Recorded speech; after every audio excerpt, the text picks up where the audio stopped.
With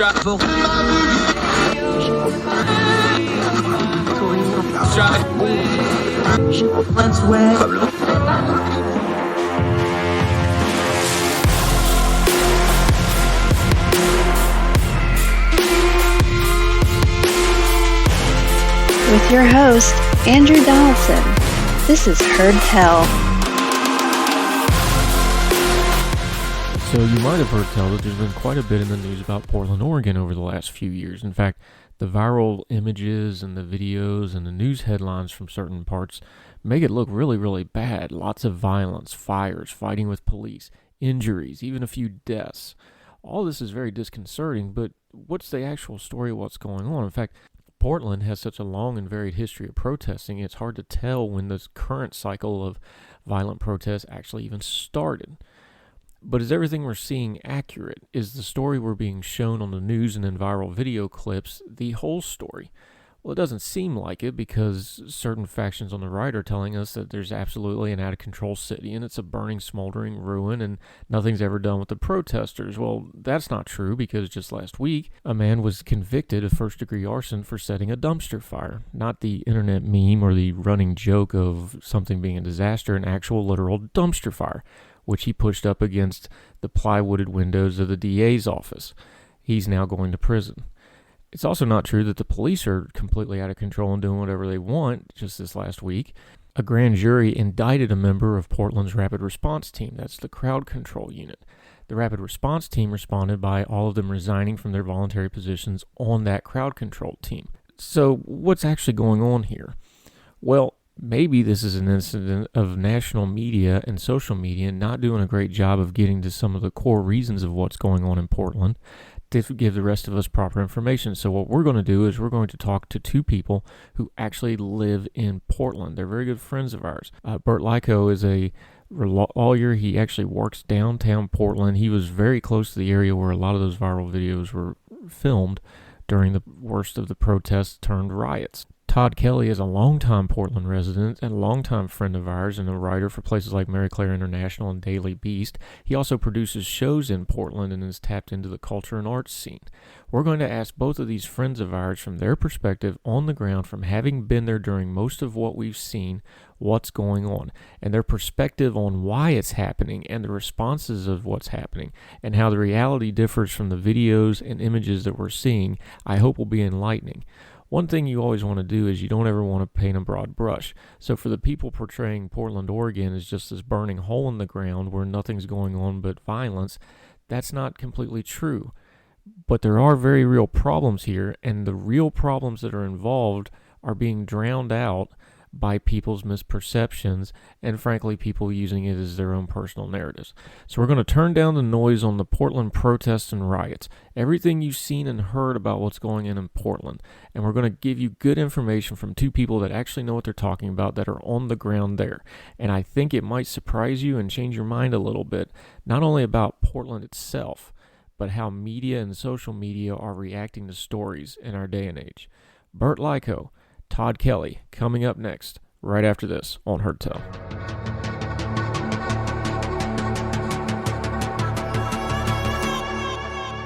And I'm really, really thrilled and happy. Two guys I admire a lot. Two guys I kind of consider mentors as I've learned how to write and do other things. Burt Likko, Tod Kelly, they're both Portland natives now. Gentlemen, how are you? And thank you so much for taking the time for us. Doing great. Glad to be here, excited to be here. That's Tod Kelly for those listening from home. And now this is Burt Likko. How are you, sir? I am doing great. Sitting here in my office in downtown Portland, looking at a couple of volcanoes out my window. Now, just to be clear, because we are going to be talking about Portland from people that actually live in Portland, which is different than people like me who's on the East Coast in North Carolina and West Virginia splitting my time. Is that volcano an actual volcano, or is it activity in the street volcano? No, these are actual volcanoes. That's Mount Right. St. Helens. And over her shoulder, I can, in the distance, make out Mount Rainier. Oh, good deal, because what we get told too much in media over the last, it's been about 2.5 years now, is that Portland is just this smoldering hole in the ground, and you're calling from a bunker, and you're bouncing it off a Russian satellite to get the signal out, because there's nothing in downtown Portland but violence. You work, like a block or two from the federal building where a lot of the viral videos came out during the nightly protests, something like that. Is it really that bad, or what's going on here? Because this is confusing. Well, I've actually moved my office in the past 6 months or so.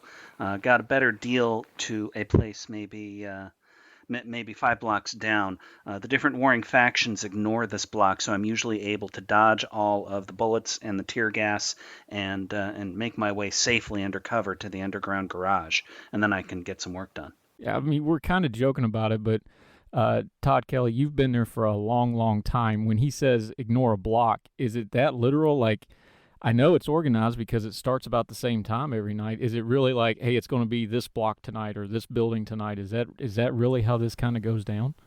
I don't know how organized it is. If you've never been to Portland, we have a downtown area which was largely, other than sort of like 9-to-5 white collar businesses, has been relatively quiet for the past decade and a half. And most of the things that you see on television are in about a 3 or 4 block radius, which are sort of this area of Portland where everything is sort of concrete, brutalism structures.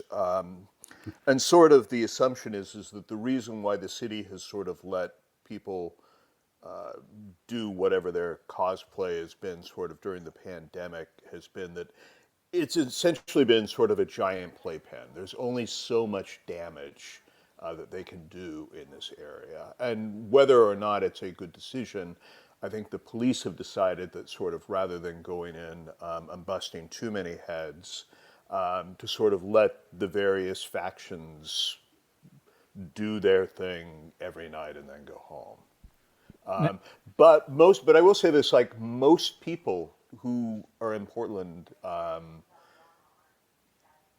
gone through this entire 2.5 years and have not seen a moment of any of these things happening. Like it's very confined into an area, especially during the pandemic, where nobody goes. Right. Let me echo that, Yeah, if go I ahead, may.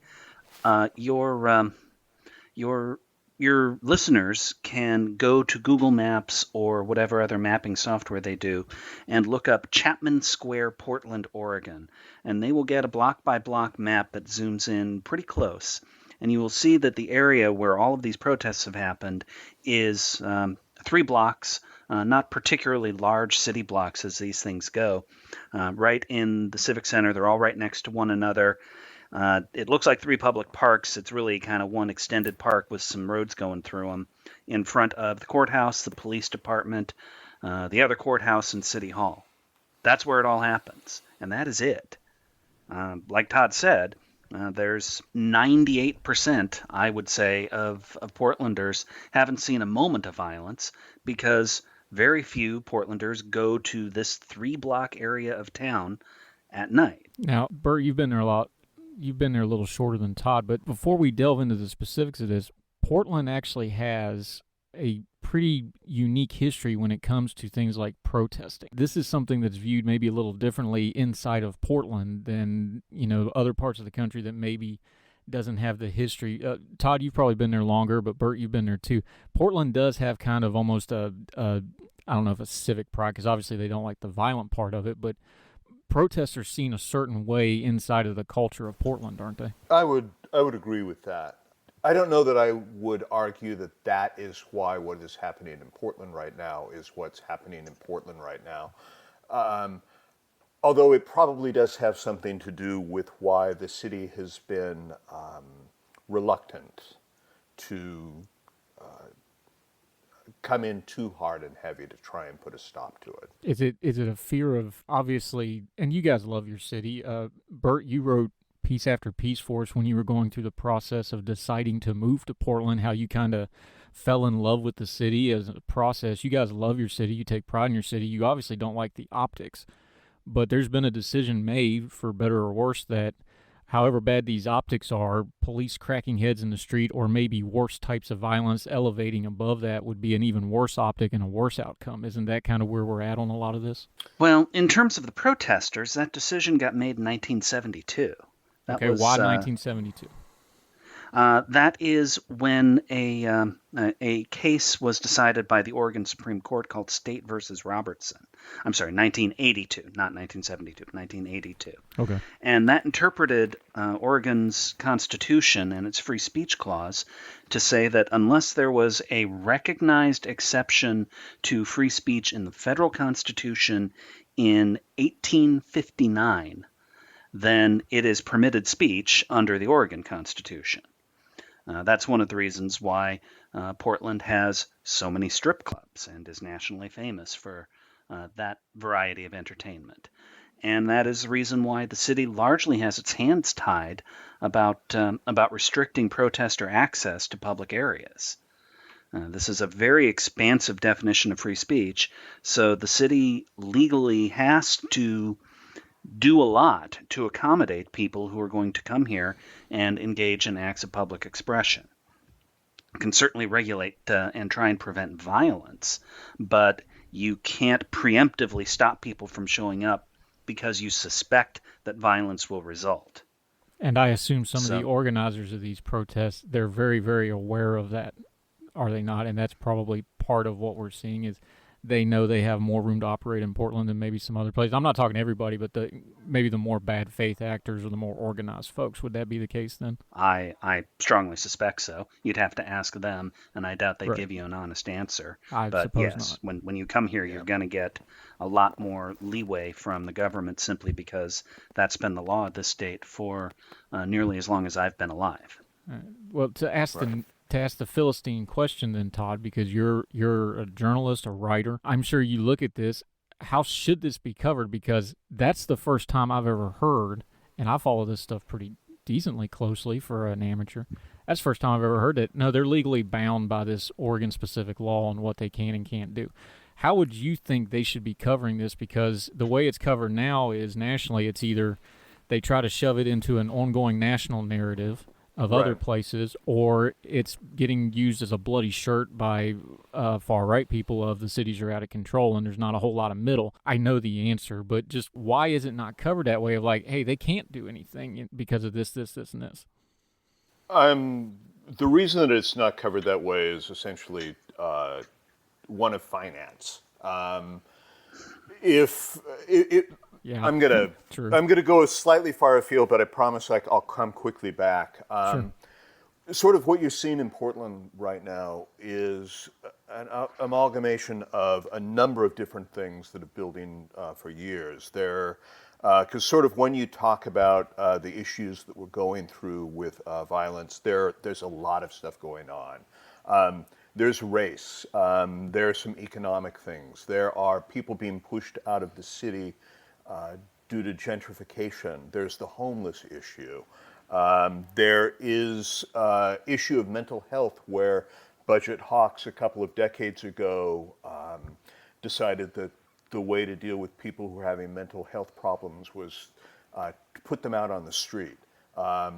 So there are a number of things that are all sort of accumulating into these moments, and each of them requires a lot of difficult analysis and a lot of time. And if you are Fox News, but also like if you're CNN or MSNBC, it is not worth your time and money to invest that to view to dive into any single one of those, let alone all of them. But Portland does occasionally have people yelling at police who have masks on and the occasional fire set, and that is great television. The optics of it is overrunning the story. You've been a journalist a long time. You know how that works from the business end of it. You both understand the optics of that are horrible when it just becomes a 15 or 30-second news bite to the rest of the country, and they're like, oh my God, why is downtown on fire? Right. And there's an interesting disconnect, actually, because most people in Portland don't think about it. Like, you're from West Virginia. I would bet the people who live around you think about what's happening in downtown Portland in that 3 block stretch more than my neighbors do. Probably. I think for us it's pretty out of sight, out of mind. In a way, it isn't for the rest of the country. Do you think the local view is that omission or commission? Are they just putting it out of their mind because they don't want to deal with it, or is it just that's a coping thing, or is it just a lot of them don't even realize it because it's a spread out kind of city, like a lot, there's suburbs and everything else. Right. It's like you said, this is an area where not a lot of stuff's going on unless you're going there for a specific reason. Is it just out of mind completely, and they just don't even realize it's going on unless they're watching it on Fox News or CNN like everybody else? I think for the most part, there's a certain apathy. I maintain that things never would have happened, have unfolded the way they have in the past 15 months had we not been largely shut down for a pandemic. I think it had zero effect on people. It doesn't seem to, for the most part, have an effect on the area where protests are being had. There is a lot of property damage. There has been some tragic, injuries and some deaths. But for the most part, it's sort of I don't know how to describe it. It doesn't seem to be happening in the Portland that everybody who lives here is living in, and so I think it's easy for people to ignore it. Mm-hmm. And I think probably if you're from West Virginia, or if you're from South Carolina, if you're from Montana, it's easy for you to look at what's going on in Portland right now and think, oh, it's just leftists or Proud Boys, and all that's like, if you just had the backbone to go in there and tell them not to do it, everything would be right as rain. And I think most people in Portland who at least follow things enough that they would be interested in sort of news stuff are aware that there's a very huge pile of problems that have to be addressed that feel insurmountable. And you could argue that the very fact that these problems exist right now in such a big mountain is that we've gotten really good at ignoring them and pretending they don't exist. And so why stop now? And either one of you can take this. We understand Portland is a more progressive city. I've kind of quit using the terms liberal and conservative because they just don't mean anything anymore. But it's a very progressive city, a very liberal city, if you want. Has that in become some ways. Almost? But that's my question. Has it become a Portlandia kind of caricature almost, where it's almost over the top now of, oh, everybody's just complete left-wing wackadoo, and that's not really the case, because there's, even in a leftward city, there's still a spectrum of political beliefs and stuff. Has it become almost a caricature, and then they put it with the protesting stuff and they start melding it all together? What's it really like there in Portland? Do you see that? What's it like on the ground for you guys? Well, let me answer from my perspective as a relative newcomer. I've lived here for about 3 years now. Most of the people that I speak with and interact with, my neighbors in my sort of quasi-suburban neighborhood, are folks roughly my age, maybe 30 to 60. They're pretty mainstream Democrats. They are probably left of center for the United States, but not particularly far left of center.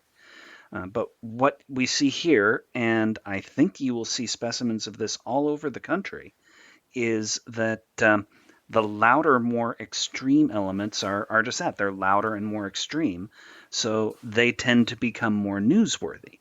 They tend to attract the eye and the ear in a way that people who have relatively mainstream opinions do not.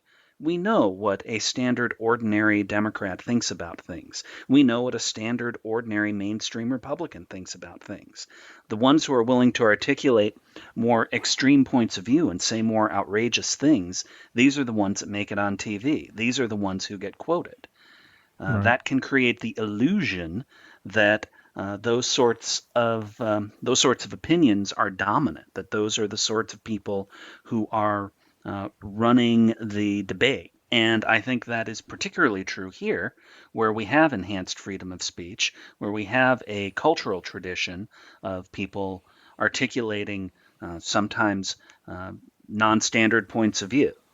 I hear Fox News complain about anarchists in Portland and how they're destroying the city. Well, there are anarchists in Portland. In fact, there are probably anarchists in your state too. They're just a little bit more quiet about it than they are here, because here is a place where people have a little bit more license, both culturally and legally, to articulate whatever happens to be on their mind. Mm. And Todd, because you do things like, you produce your show, things like that. Maybe you can speak to when you have kind of an arts centered community, which Portland has a very well deserved reputation for. There's a lot of overlap in those people that are kind of like that, and then the political views, and people will maybe put a stereotype on them, but that's not really the case, is it? Because a lot of those people are also, they're like everybody else. Some of them are very politically apathetic, even though they may have really strong cultural views on things. Talk about the actual culture that you see, doing your shows and just having lived in Portland, of the people, what they see compared to the stereotype we're getting on the national news right now. So I think the thing, sort of the first way that I would address that, and this does not make me proud. We have a reputation of sort of being this ultra liberal, ultra progressive city, and in a ton of ways we are. Environmentally, LGBTQ stuff, just in a lot of ways we are. One way in which we are not is racially. And I don't think that it's any coincidence that the thing that finally sparked everything were protests about race. Portland, for like all the progressive patting itself on the back that it does, it's not just an incredibly white dominant city just by numbers. Like, it's incredibly segregated. The city has a history of forcing people who aren't white into poor neighborhoods, and then sort of once we decide that we can make those neighborhoods into something economically bountiful, of doing our best to push them out of the neighborhoods we pushed them into. We historically have not done race well in Portland, or for that matter in Oregon. And I think that right now, part of the reason that you are seeing, the protests are a mix of a whole bunch of things, but there are some real, honest, legitimate concerns about race stuff that are going on right now, where there is a chunk of the population. It's a small percentage of the entire population, but a pretty large chunk of the non-white population that has some legitimate angers about things that they feel, I think correctly, the city continues to refuse to address. So I got curious and I looked. So the racial makeup for Portland is 77% white, give or take, rounded off a little bit.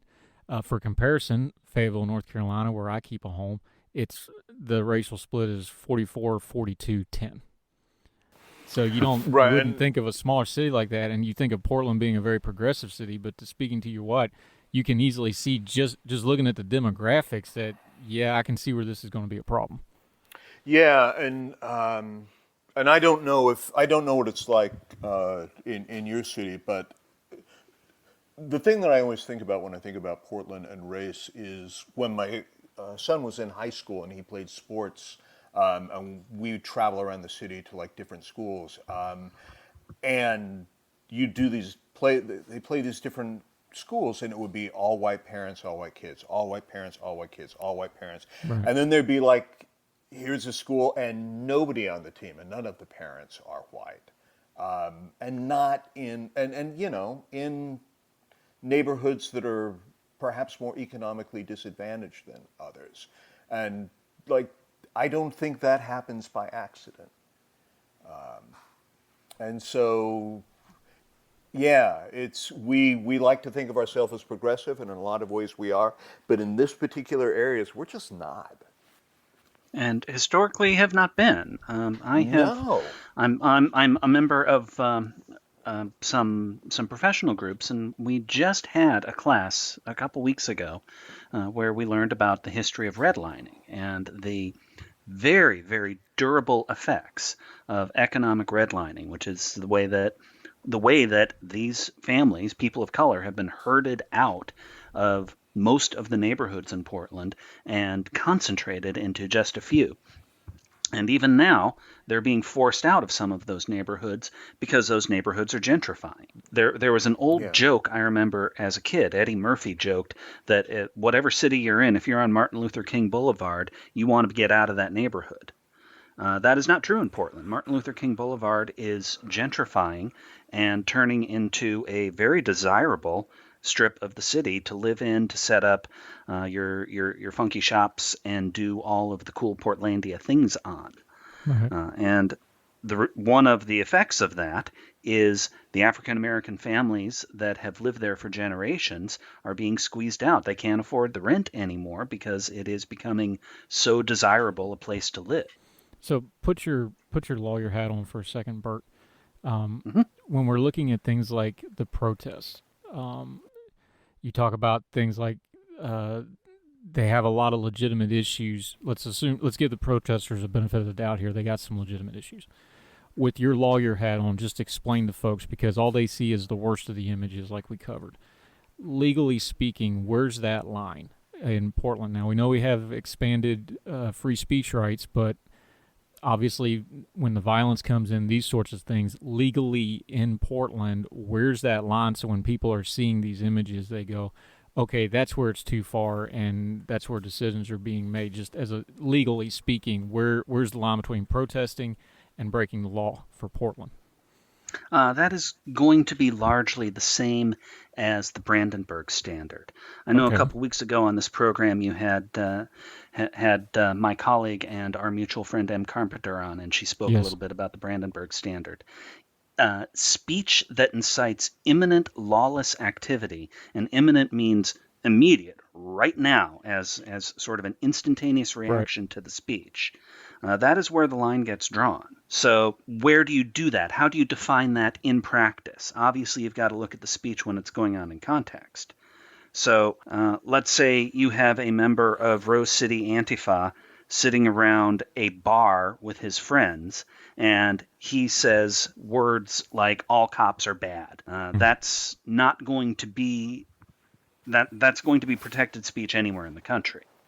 It is probably the case that the line extends in that protester's favor when he's out there in Chapman Square and he's got a bunch of his buddies behind him, and he raises his fists and tries to rally the guys behind him to join him in a chant, "All cops are bad, all cops are bad," and does that right in front of a line of cops in riot gear staring at him. He's probably going to get the benefit of the doubt there.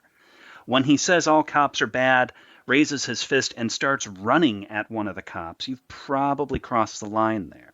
That's probably, I mean, I say probably because a judge would have to make a formal ruling and look at more context than that. Right. But charging at the cop, taking some physical activity in conjunction with the speech that is reasonably interpreted as aggressive, that sounds like he's encouraging all of his friends who were just chanting with him to physically attack those police officers. That's where I think he crosses the line.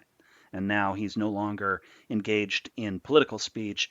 Now he's doing something that sounds like it's inciting violence. Todd, that's the legal definition, but you've been a journalist and a writer. You're an observer of humanity. One of the reasons I value your opinion on things. If this is a cultural problem, even more than maybe a policy problem, where we're talking about, generations of racial issues and generations of gentrification, what would you see as being kind of the cultural fix to the cultural problem? What do you think needs to change to kind of get the temperature down on this, or at least maybe some hope you could start giving those culturally and some things that could change on that account? I mean, the first thing we have to do, I would say, as a city, is we have to figure out a way to integrate the city more successfully than we've done. Physically, economically, all of it? What do you mean just by integrate? I sort of mean All of it. The very first line you have to do is culturally. Like this is a story, as an anecdote, it's a couple of decades old, but I think it's the best way to illustrate sort of what I'm talking about culturally in Portland. A couple of decades ago, there was a black bar owner who was sort of seen in the African American community as sort of being a leader. And one night, the Portland police went around and got a bunch of possum roadkills and left them on his doorstep to sort of, not in secret, but just sort of to communicate to him that his business was not welcome. They were caught, the officers were suspended, and there was huge protests in the city, outcry. But the outcries were not that the police had done this. The outcry was that they had been punished, and they were reinstated. So somewhere along the line, we need to figure out a way, and I'm now sort of talking about those of us in Portland who are the 77% white. We have to figure out a way to communicate to people who aren't white that they are welcome and that they matter.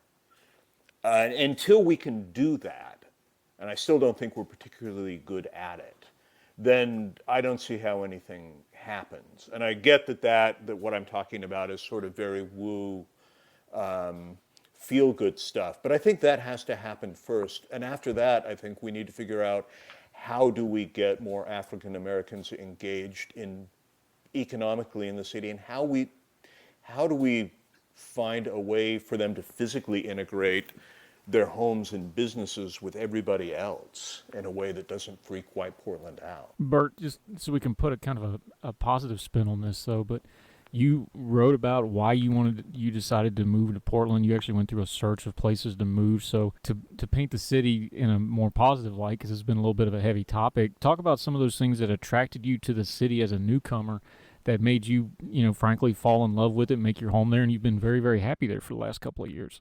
I think probably the top thing that attracted me to Portland was the performing arts scene, which ranges from guys playing rock and roll didgeridoo out in front of the Saturday Market, all the way up to the Oregon Symphony. Todd's spoken word shows were one of the things that made me fall in love with the city. It was not something that I had encountered in many other places. People getting up on stage and telling stories and making them entertaining and dramatic, and everyone relaxing and having a good time.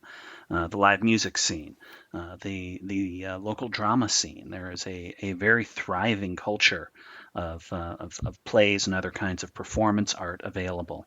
Or at least there was before the pandemic, and everyone is fully expecting that this is going to return as things open up again. The food culture in Portland is world class, not just national class, but world class.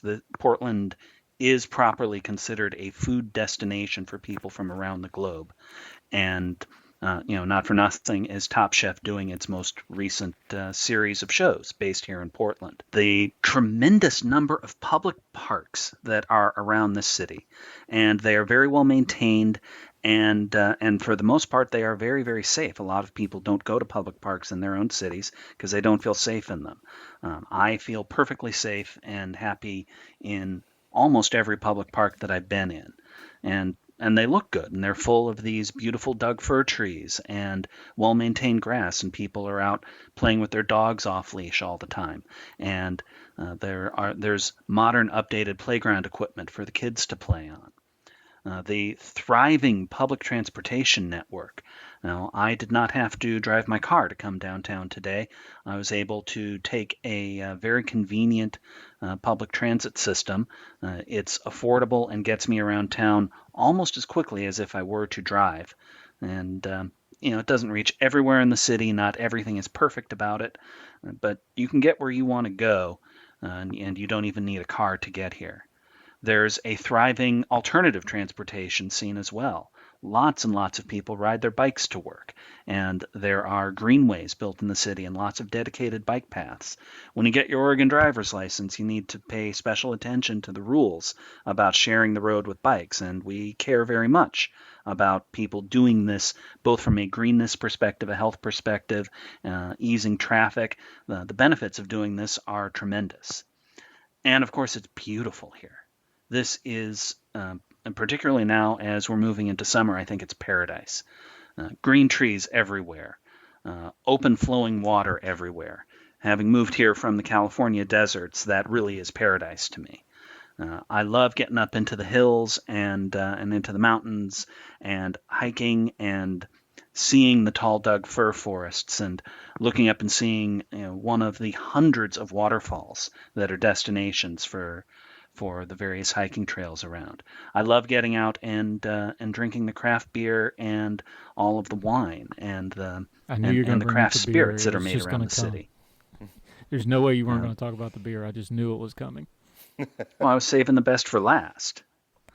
Well, pound for pound, we have got so many good craft breweries. I think it's an even denser craft brewery population than North County, San Diego, which is also a beer heaven.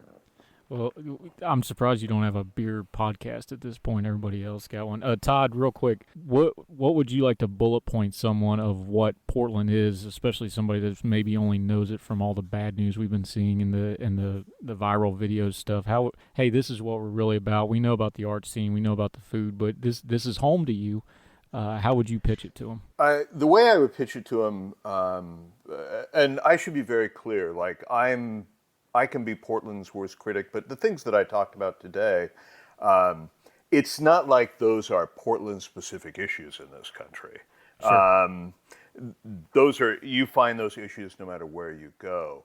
The thing, I would certainly echo everything that Burt just said, but I think the thing that I love the most about Portland are a combination of the fact that everybody is just so friendly when you walk, like everybody talks to you and smiles at you and has something nice to say.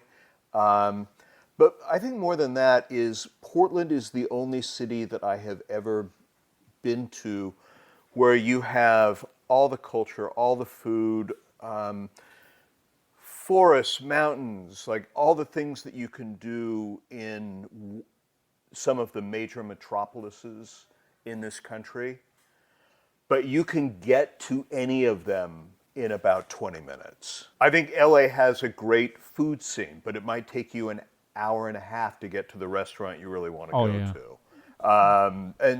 I think Portland has that perfect combination of being able to, if there's a thing you want to do or experience, you can find it here, and it's all kind of within easy reaching distance. Yeah, I don't think people realize something like L.A.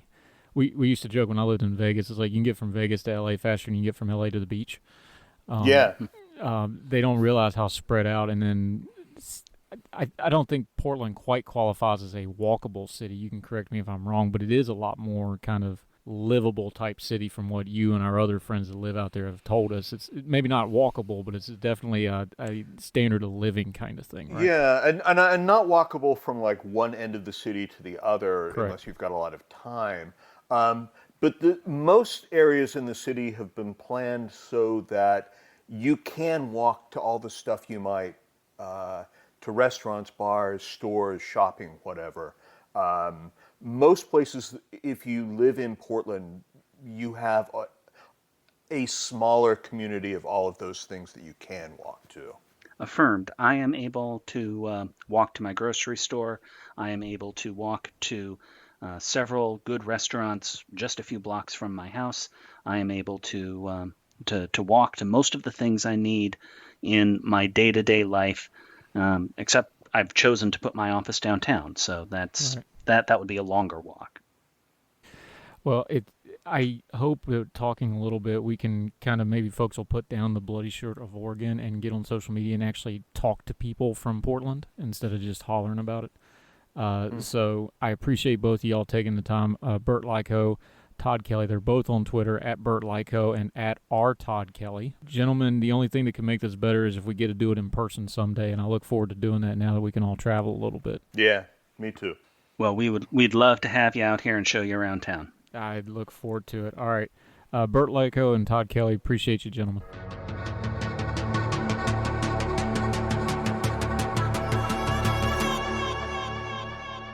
There is no logic that can be superimposed on the city, wrote Jane Jacobs. The people make it, and it is to them, not buildings, that we must fit our plans. Talking to Burt and Tod, it's very apparent that the problems with Portland are like the problems with anywhere. They're people problems. And just looking at them in an abstract from a violent video or a protest or something like this is not going to ever give you the entire whole story. There's years and years and years of backlogged feelings and emotions and histories that build up to things like this. And then there's a bad element of just bad faith actors that are, like Tod said, cosplaying some kind of anarchist fantasy in the streets. It looks really bad. It is bad. We should never condone violence or property damage or destruction. We shouldn't condone, but it's more complicated than all that. What about a city like Portland that has world-class many things, but also has a real issue in its history and how it treats its own people and how its people respond? How do you fix that?